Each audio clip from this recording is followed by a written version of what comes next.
si yani au kudanganya. Hivi vitu vipo. Hivi vitu mimi mwenyewe nilikuwa nasimuliwa, narudia tena, mimi mwenyewe nilikuwa kuna vitu ambavyo tunasimuliwa. Umeona, hata nilishasimuliaga mpaka mnazi labda unajikunja hivi mtu anatungua dafu. Mimi nishakuta story hizo. Ushanielewa? Lakini vile vitu sasa ndo nimekuja kujionea. Mimi kutoka nizale nishakusikiaga story. Tena nisikiaga tu mtu mmoja hivi shemeji yangu alinisiaga. Umeona, akaniambia kuna mtu, umeona kuna mtu alikuwa mfanya biashara madini, alikuwa anafanya kazi na kaka yake. Wote walikuwa wafanya biashara. Walishaambiwa yeye atafute mtu mwenye ziwa moja, aliozaliwa na ziwa hili moja. Lakini sasa na mimi ndo nikajikuta kweli kuna mtu ana ziwa moja. Wale sikiaga habari hizo story, lakini baadaye alienda kwa mganga akamwambia ana ndo nikaja kanitokea na mimi nimeona. Nishaambiwa bana, nyinyi mnataka mali, nyinyi sio hata migodi, tafuteni, zungukeni. Alizunguka mikoa kibao, wakaja kumpata huyo mtu Kigoma. Na ana ziwa moja kweli. Ziwa moja, unaambiwa Kigoma ntili ndani huko. Akampata na akampa hela tu nzuri. Ndio bibi mkubwa ukubali, akachanga milioni 10 yule mama familia yake kachia milioni 20.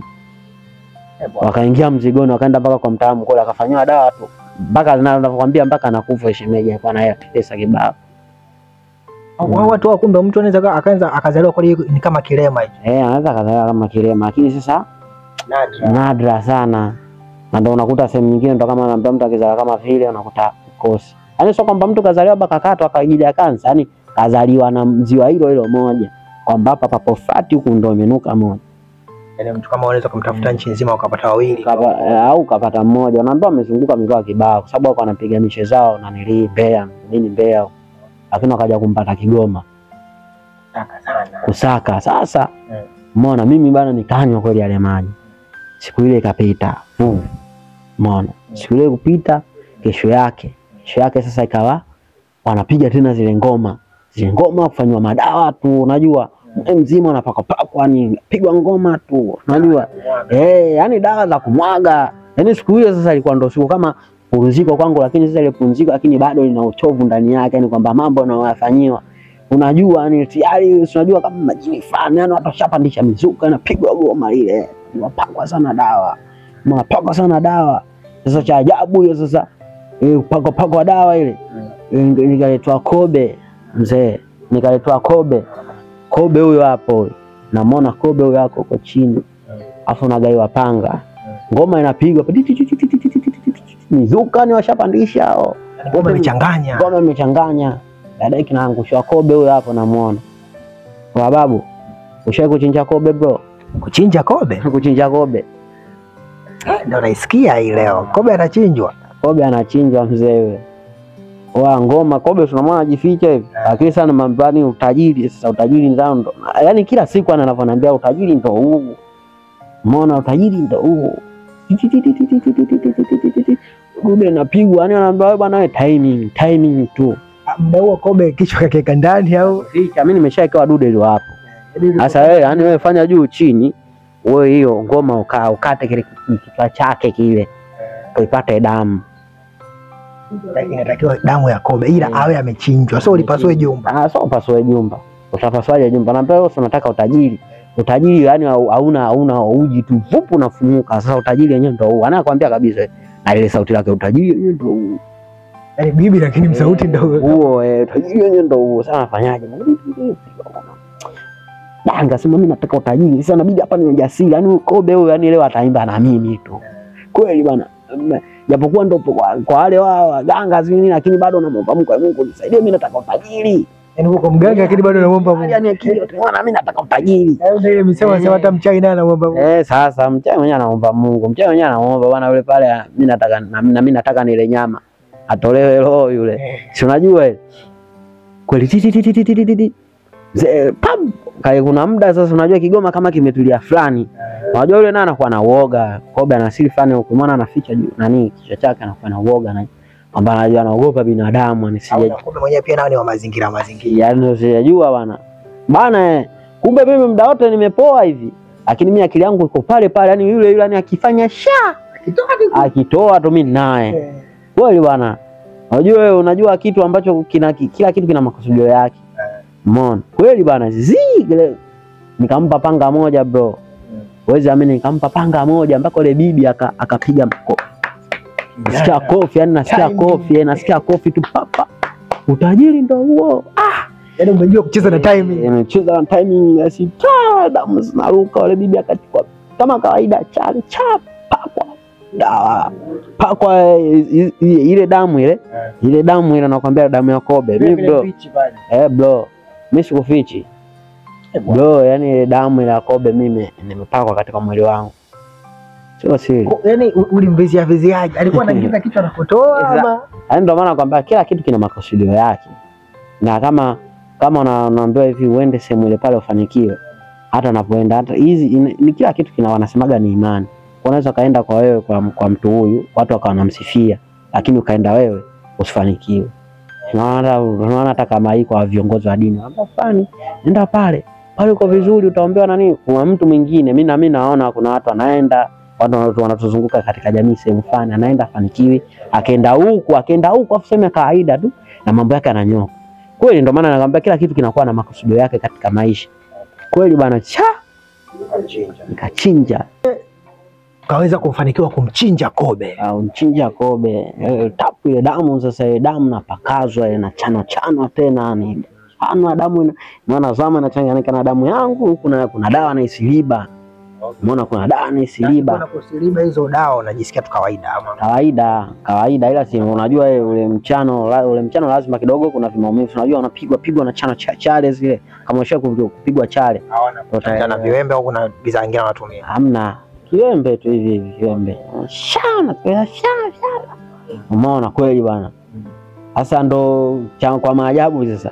Ndo siku hiyo ambayo unani kobe. Yaani ndo kama ni unasema uwindaji. Yaani ndo nimemuinda siku ndo siku ya kwanza toka niende pale. Mimi mwenyewe alipiga makofi. Alipiga makofi na ndo siku ya kwanza mimi kula. Tangia ufike pale. Na ndo siku hiyo nikajishangani kama naona njaa, ndo siku hiyo. Baada ya kupiga zile chale. Baada ya kumchinja ule kobe.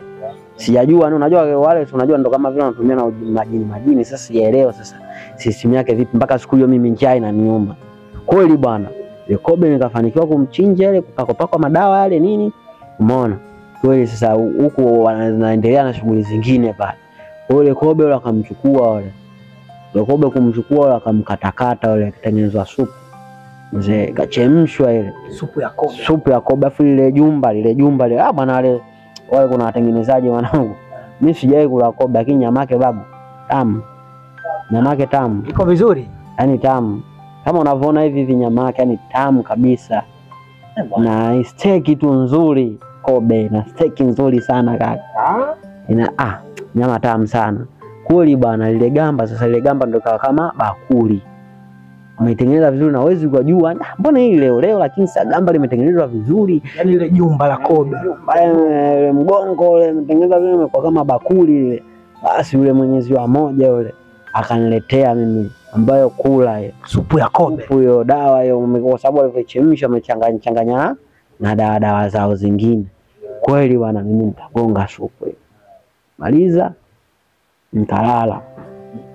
Kulala sasa mambo mengi kama kawaida, yani ulaji wangu ndo hivyo mang'amng'amo njiwa. Asubuhi sasa kumekucha asubuhi kama kawaida saa 12 akanipeleka kwenye kibanda chake ambacho kingine cha matibabu hicho.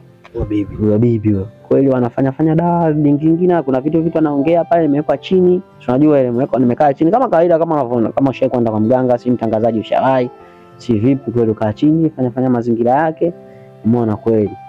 Siku hiyo ikaenda nakumbuka mishale kama saa 10 hivi kwa kuangalia mazingira. Maana wewe hauna kuangalia saa una nini, ila mwenyewe tu utajua tu jinsi ya mazingira yanavyobadilika. Yaani kama maisha ya zamani. Anambia siku ndo zinaenda sasa ukingoni kungonyo. Umeona kanambia hapa inabidi dawa leo ulale na dada wewe. Ulale naye kiaje yani hivi? Ulale naye yani tufanye mapenzi. Ulale kama mke na mume. Mke na mume yani maana yake tusilale eti mzungu wanne mtu na dada. Ulale kimapenzi. Dada yenyewe sasa anaziwa moja mchafu bro. Kabla ya huko kwanza, yani bibi mwenyewe ndiye ambaye alitoa ruhusa kwamba leo maelekezo, leo inabidi ulale na huyu. Huyo. Hiyo dada jinsi alivyo ni mchafu bro. Ni mchafu. Ukimwangalia kwa nguo za kule alizovaa kule nini anakishepo vizuri, lakini sasa hata kumtamani unajua mtu akijashaje kama mazingira uchafu anasema dawa mimi majasho yake. Alafu na mimi sasa mazingira kule sasa mimi hata hamu ya kutamani mwanamke si kwa sababu mimi nataka kile kitu. Unajua kuna kitu ukiwa una focus nacho, hata vitu vingine unavitupa tu pembeni. Akili yako iko kwenye hela. Akili yangu mimi ipo kwenye hela. Umeona? Kweli bwana. Mimi kabidi nifanye hivyo. Kwa nikaingia ndani. Kwa hiyo nikamkuta yule mwanamke kakaa kabisa kwenye kitanda nini, si unajua vile mchafu. Vile mchafu bro. Vile mchafu. Anakuwa ananuka jasho ama uchafu wake ni mazingira yake tu, manguo yake machafu. Nguo zile alivaa japokuwa ni nyeusi, si umeelewa? Lakini yani au haogi, harufu tunajua ile. Yaani tunajua ndio ile, unajua vitu hivyo vya kunaniva majini kuna vitu fulani vinataka uchafu. Tunajua unataka uchafu ndio unakuta mwingine ndio ufilaji, yani uchafu ndio unahitajika sana. Umeona bwana? Vitu ambavyo viko kinyume na Mungu. Na Mungu ndio vinahitajika. Umeona kweli mwanangu. Nini kakaa pale hamna stories sababu. Hamna story mzee. Ana hapo mwendo wa mapiano tu. Hakuna kuandana. Mwendo wa mapiano ni tayari, yani wewe kashaelewa. Tayari mimi nilipofika pale nini ile unajua ukiangusha kile kitambaa changu kile kinanilicha chini kile. Funga kama kikanga kikaniki. Umeona naye kasaula mimi mwendo wa mapiano, babu mchafu lakini mzee. Kabla ya hapo kwanza uliniambia kwamba wewe kwanza ulikuwa uwazi kuhusiana na mambo. Cha pili muonekano wake wa dada alikuwa mchafu. Cha tatu ni mtu ambaye anastajabisha na ziwa moja. Uliweza vipi kupata hisia za kuweza kupata hisia sasa ili kuweza kufanya naye mapenzi? Babu, kwa nini unaona machizi wanazalishwa na mtu chizi lakini unamwatiana na mimba kachati wa mimba? Chizi hakika unakuta na mimba au na mtoto? Ana mimba. Bwana anaweza kana mtoto kachanganyikiwa tayari ana mtoto. Umeona? Lakini unamwona tayari yani anakula majalalani alafu na mimba. Kwa nini bro? Mimba anapewa na mtu ambaye mwenye akili zake timamu kama mimi na wewe. Unaelewa? Yaani cha kuelekeza Tanzania ni kitu kimoja. Yaani katika mazingira yale pale, yani mwanaume lijali wote. Yaani ukishana kitu kimefika sawa, yani unakiona kitumbua hicho hapo babu, akili yenyewe inabadilika. Hata kama ulikuwa kama ngoma haijasimama, unajua mtu ana matatizo. Yaani ukishaona sio lijali. Hata wewe chizi. Sio lijali. Na yani kawaida tu ulimwengu wa mwanaume tu akiona tu chupi ya mwanamke ipo dukani asimamishi. Lakini akiona imeanikwa kwenye kamba anasimamisha. Kwa nini? Ikiwa kwenye mdoli kawaida sina kikasha chake. Lakini ngoma imeandikwa kwenye kamba. Iliingia mwilini kwa sasa ndo nakiona mtu kasaula, unakiona kitumbua hicho hapo. Akili yote inabadilika. Akili inabadilika. Sio kwamba nini, yani akili inabadilika. Alafu tayari ushaambiwa mwanangu yote yani nakupa mimi yote ndio utajiri unapoelekea ndio huko. Yaani utajiri ndio huo. Wewe unafanyaje? Hapo ukifanya maana yake unafanya kama vile unapambania dawa zako. Napambania dawa zangu, yani napambania hivyo. Mbona kupambania hivyo afu yule sasa yeye anatumika kote mzee.